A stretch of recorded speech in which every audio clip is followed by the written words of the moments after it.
ಒಬ್ಬ ಕಾಂಗ್ರೆಸ್ ನಾಯಕನ ಬಾಯಿಂದ ಸತ್ಯ ಹೊರಗೆ ಬಂತು ನೋಡ್ರಿ.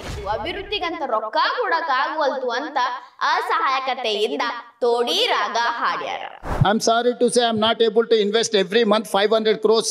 Not even 500 crores I'm not going to spend on my capital investment. Guarantee ಯೋಜನೆಗಳನ್ನ ನಿಭಾಯಿಸೋದು ಹುಡುಗಾಟದ ಕೆಲಸನೂ ಅಲ್ಲ ಅಂತ ಸಿಎಂ ಕುರ್ಚಿ ಮೇಲೆ ಕುಂತ ಮೇಲೆ ನನಗ ಅರ್ಥ ಆಗೈತಿ ಅಂತ ಹೇಳ್ಯಾರ.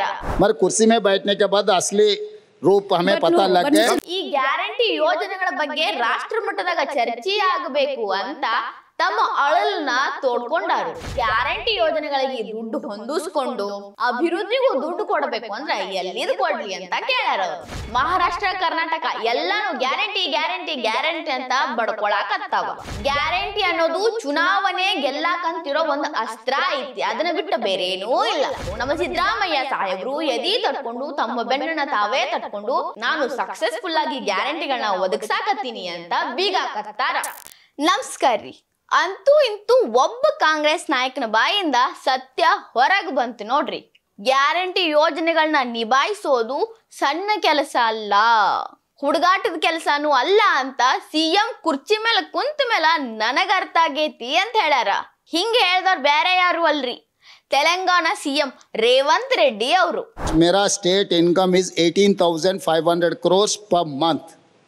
I have to pay salaries and pension 6,500 crores. I have to pay per month 6,500 crores on these debts and interest, capital and interest. So 13,000 crores if you are eating, if you are not eating, you are chai piye ya nahi piye, I have to pay 13,000 crores on before 10th. Only I am getting 5,500 crores for all this welfare and development. This is what is Telangana status. It is not that Telangana is doing good.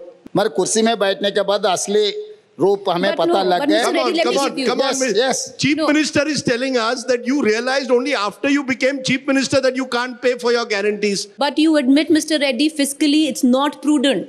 This guarantee business, रेवड़ी guarantee, whatever you might call it. सब लोग चर्चा करने का एक individual से कुछ होने वाला नहीं है, क्योंकि इसीलिए मैं जो ओपन फैक्ट है मैं छुपा के झूठ बोलना नहीं चाह रहा हूँ. इसीलिए मैं हैसो बात सबके सामने रख रहा हूँ, क्योंकि ये चर्चा होने का बहुत ज़रूरी है. सब लोग हम कमरे में बैठे तो एक बात बोल रहे हैं, बाहर भाषण में गए तो दूसरा बात बोल रहे हैं. So you think there should be a national debate on this so-called Yes, definitely. I'm sorry to say I'm not able to invest every month 500 crores. Not even 500 crores I'm not going to spend on my capital investment. ಅಷ್ಟ ಅಲ್ರಿ, ಈ guarantee ಯೋಜನೆಗಳ ಬಗ್ಗೆ ರಾಷ್ಟ್ರ ಮಟ್ಟದಾಗ ಚರ್ಚೆ ಆಗಬೇಕು ಅಂತ ತಮ್ಮ ಅಳಲನ್ನ ತೋಡ್ಕೊಂಡಾರು. ಅಯ್ಯಯ್ಯೋ ನನ್ನ ಕೈಯಾಗ ಅಭಿವೃದ್ಧಿ ಮಾಡಕ್ ಆಗವಲ್ತು, ಅಭಿವೃದ್ಧಿಗಂತ ರೊಕ್ಕ ಕೊಡಕ್ ಆಗವಲ್ತು ಅಂತ ಅಸಹಾಯಕತೆಯಿಂದ ತೋಡಿ ರಾಗ ಹಾಡ್ಯಾರ. ಸಿದ್ದರಾಮಯ್ಯ ಸಾಹೇಬ್ರು ಎದಿ ಉಬ್ಬಿಸಿ ನಾವು ಪಂಚ ಯೋಜನೆಗಳನ್ನ ಸಕ್ಸಸ್ಫುಲ್ ಆಗಿ ರನ್ ಮಾಡಾತೀವಿ ಅಂತ ಹೇಳಕತ್ತಾರಲ್ಲ. ಆದ್ರ ಗ್ಯಾರಂಟಿ ಯೋಜನೆಗಳ ಕಷ್ಟ ಅನುಭವಿಸಿದವ್ರಿಗೇನ ಗೊತ್ತು.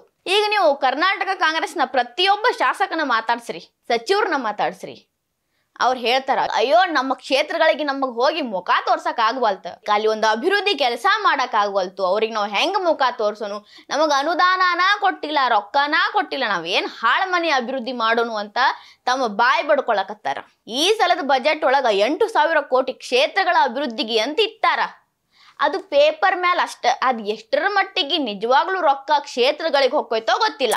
ನಿನ್ನೆ ಕೊಟ್ಟಿದ್ ಬಜೆಟ್ನಾಗ ಈ ರೊಕ್ಕ ಎಲ್ಲ ಎಲ್ಲಿ ತರ್ತಾರ, ಸಾಲ ಮಾಡ್ತಾರ. ಹೋದ ಬಜೆಟ್ಗೂ ಈ ಬಜೆಟ್ಗೂ ಹೋಲಿಸ್ಕೊಂಡ್ರ 1 ಲಕ್ಷ ಕೋಟಿ ಹೆಚ್ಚಿಗೆ ಸಾಲ ಮಾಡ್ಯಾರ. 25% ಗಡಿ ದಾಟಬಾರ್ದು ಅಂದ್ರ ಬಜೆಟ್ ಹೆಚ್ಚು ಮಾಡೋದು, ಸಾಲನು ಹೆಚ್ಚು ಮಾಡೋದು, ಹಿಂಗ್ ಮಾಡಾಕತ್ತಾರ.